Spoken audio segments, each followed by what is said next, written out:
not a quitter.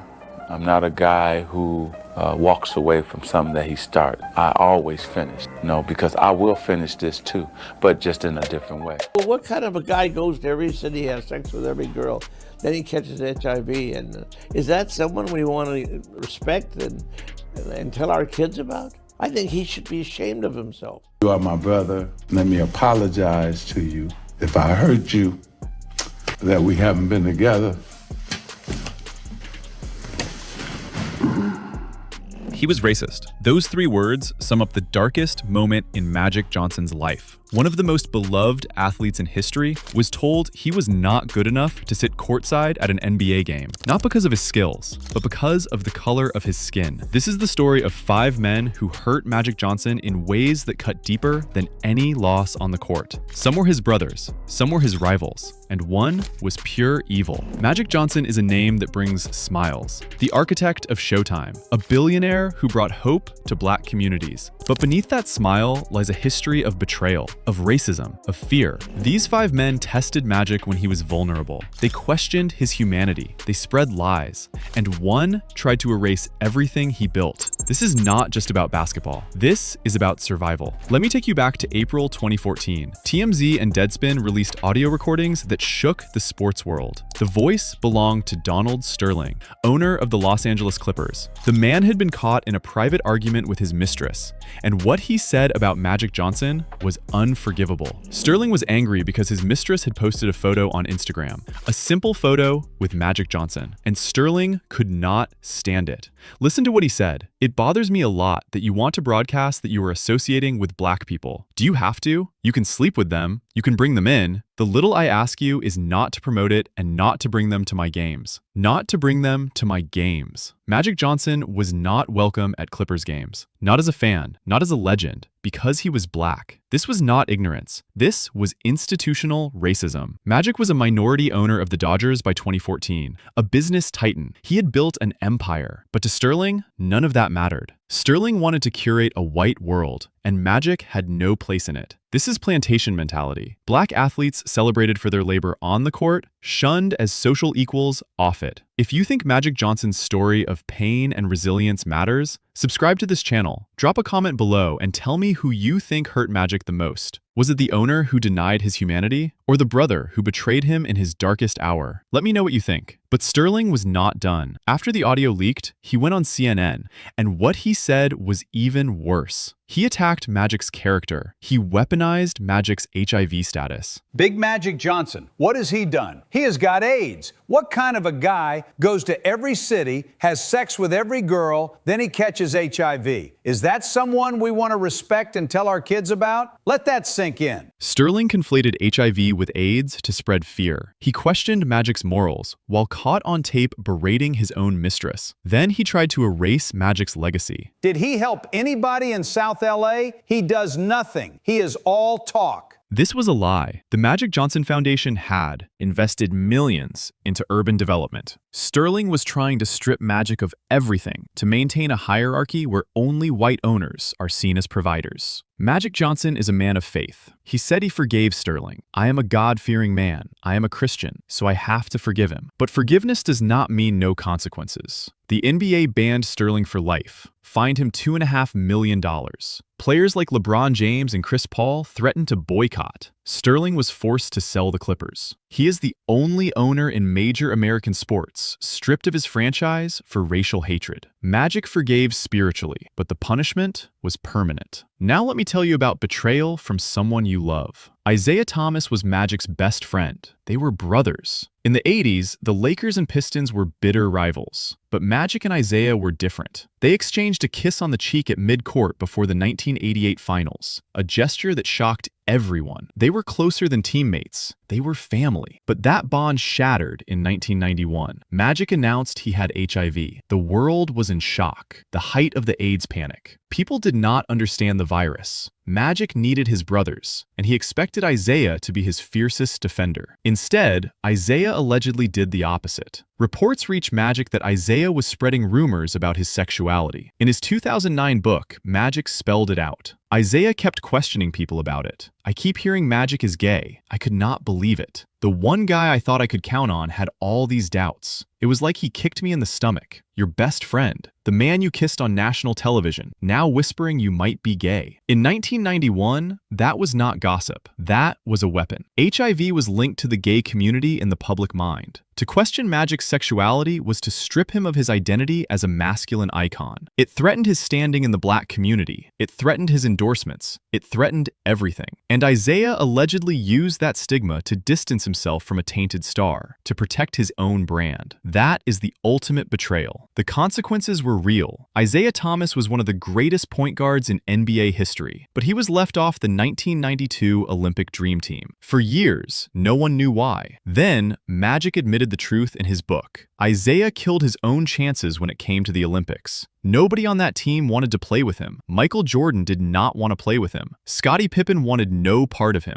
Bird was not pushing for him. Karl Malone did not want him. Magic helped blackball Isaiah. The Brotherhood decided to exile him. Jordan had his reasons. The Pistons had brutalized him with the Jordan rules defense. But Magic's withdrawal of support was the final blow. Isaiah was punished for what he did in 1991, and Magic never spoke to him for decades. That silence altered history. It changed the Dream Team roster, and it destroyed a friendship that once seemed unbreakable. In 2017, they finally reconciled. On NBA TV, Magic and Isaiah sat face to face. Magic wept. He apologized. "You are my brother. Let me apologize to you if I hurt you, that we have not been together." They embraced. But 26 years had been lost. Two men who loved each other had spent nearly 3 decades in silence. The damage was permanent. Magic may have forgiven Isaiah, but those lost years can never be recovered. Karl Malone represents a different kind of cruelty. Not personal betrayal, but public rejection based on fear. In 1992, Magic was voted into the All-Star game by fans. Despite having retired in November 1991, the people wanted to see him play. His return was a moment for HIV visibility, a chance to show the world that life goes on. But not everyone was ready, and Karl Malone made sure everyone knew it. Malone went to the media with his concerns. "Look at this. Scabs and cuts all over me. I get these every night, every game. They cannot tell you that you are not at risk. And you cannot tell me there is one guy in the NBA who has not fought about it." He was talking about playing against Magic. He said he would not play against a guy who has AIDS. Once again, someone conflated HIV with AIDS. Magic was reduced to a disease. Not a player, not a legend, a threat. Malone gave voice to the fears of conservative America. He validated the stigma, and in doing so, he stripped Magic of his livelihood. This was not ignorance in private. This was a public execution. Malone's comments overshadowed the entire All-Star weekend. Magic felt the weight of it. He knew that his presence was now controversial, not because of anything he did, but because of fear. Fear that Malone championed. The consequences were immediate. Magic tried a brief comeback in November 1992, but the controversy would not die. Players were uncomfortable. The media kept asking questions, and Magic decided to retire again. He cited the distraction, but the truth was simple. Karl Malone and others like him made it impossible for Magic to play. They took years of his prime, not the virus, the fear of the virus. And Malone was the loudest voice spreading that fear. Magic and Malone have been cordial since then. Magic has said he understands the ignorance of that time, but understanding is not the same as forgetting. Malone's words forced Magic into retirement. That is a fact. The damage to Magic's career is permanent, and while Magic may have moved on, the history books remember. Karl Malone helped end Magic Johnson's playing days. That is unforgiven by time itself. Larry Bird is the outlier on this list. He started as an enemy, but became Magic's greatest friend. Yet the origin of their conflict is soaked in racism. From the moment they met in the 1979 NCAA championship game, Bird and Magic were cast as symbols. White America versus Black America. The media built a narrative that was impossible to ignore, and it was drenched in racial coding. Larry Bird was described as smart, blue-collar, playing from the neck up.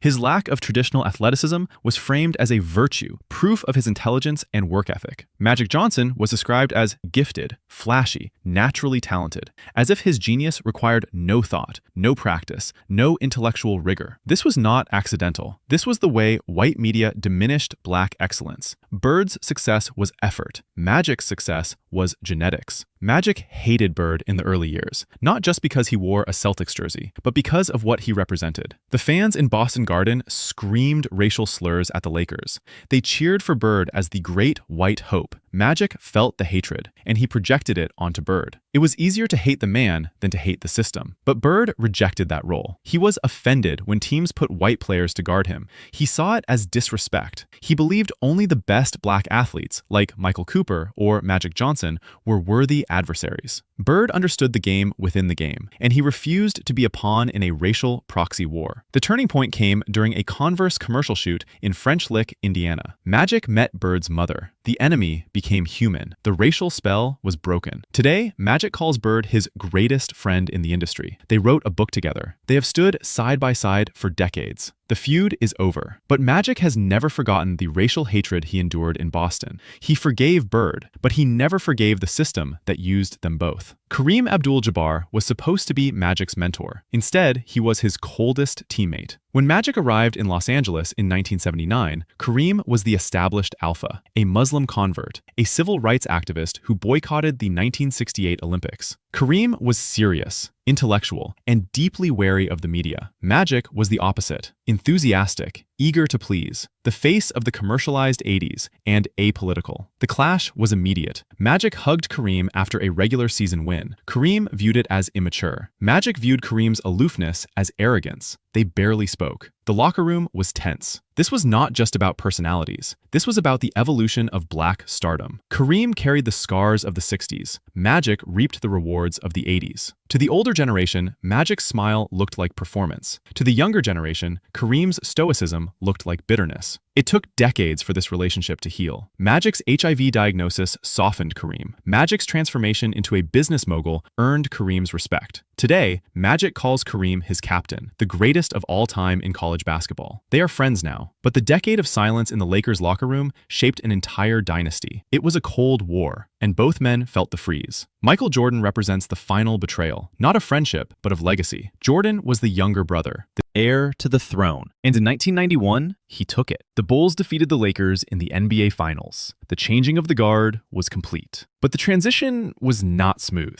Magic struggled to let go, and Jordan refused to yield. During the 1992 Dream Team practices, Magic tried to assert dominance. But Jordan was now the champion. The famous scrimmage in Monte Carlo was the moment Jordan killed the Magic era. Magic later admitted it. He just took over. It was his league now. That ego death was painful. Watching Jordan ascend meant accepting that Magic's time was over. But there is another layer, a shared silence. In 1991, Craig Hodges urged both Jordan and Magic to boycott Game 1 of the finals, to protest racial injustice and police brutality after the Rodney King beating. Jordan told Hodges he was crazy. Magic told Hodges that was too extreme. Both men chose corporate interests over activism. They were bound together by that choice. But it separated them from the tradition of Kareem, the tradition of standing for something beyond the game. And then there is the Isaiah Thomas question. Who really blackballed Isaiah from the Dream Team? Magic blames Jordan. Jordan blamed others. Both men have deflected for decades. That pact of silence suggests a lingering guilt, a shared responsibility for exiling a brother. Magic and Jordan are peers today, but the competitive tension remains. And the unanswered questions about Isaiah hang in the air. So let me break this down. Not all of these men are equal. Donald Sterling denied Magic's humanity because of race. That is institutional evil. That is unforgivable. Isaiah Thomas betrayed Magic in his most vulnerable moment. That is personal devastation. Karl Malone stripped Magic of his career out of fear. That is professional destruction. Larry Bird was weaponized by a racist system, but rejected it. That is redemption. Kareem and Jordan represent generational conflict. That is evolution. Magic Johnson survived all of it. He survived racism, he survived fear, he survived betrayal, he survived erasure. And he came out the other side as a billionaire, as a legend, as a man who changed the game forever. Donald Sterling is banned. Isaiah Thomas is reconciled but scarred. Karl Malone is history. Larry Bird is family. Kareem and Jordan are peers. But Magic stands alone, not as a victim, but as a victor. The smile you see today is not a mask. It is armor, forged in the fires of these battles. Magic Johnson learned that forgiveness does not mean forgetting. It means surviving. It means outlasting those who tried to diminish you. And it means rewriting the rules so the next generation does not have to fight the same wars. Magic Johnson names 5 players he will never forgive. But the truth is more complex. He forgave them all spiritually, but history will never forget what they did, and neither should we. Because these stories are not just about Magic Johnson. They are about every black man who has had to smile through black. The pain, who's had to prove his humanity, who has had to survive in a world that sees him as a threat. Magic Johnson is not just a basketball player. He is a symbol of resilience. And that is why his story matters. If this deep dive into Magic Johnson's life moved you, do me a favor, subscribe to this channel. Leave a comment about what resilience means to you. Share your thoughts on how Magic survived the unthinkable. And stick around, because we have more stories like this coming. Stories about legends who changed the game and the battles they fought to get there. Thank you for watching, and remember, the smile is armor, but the story is survival.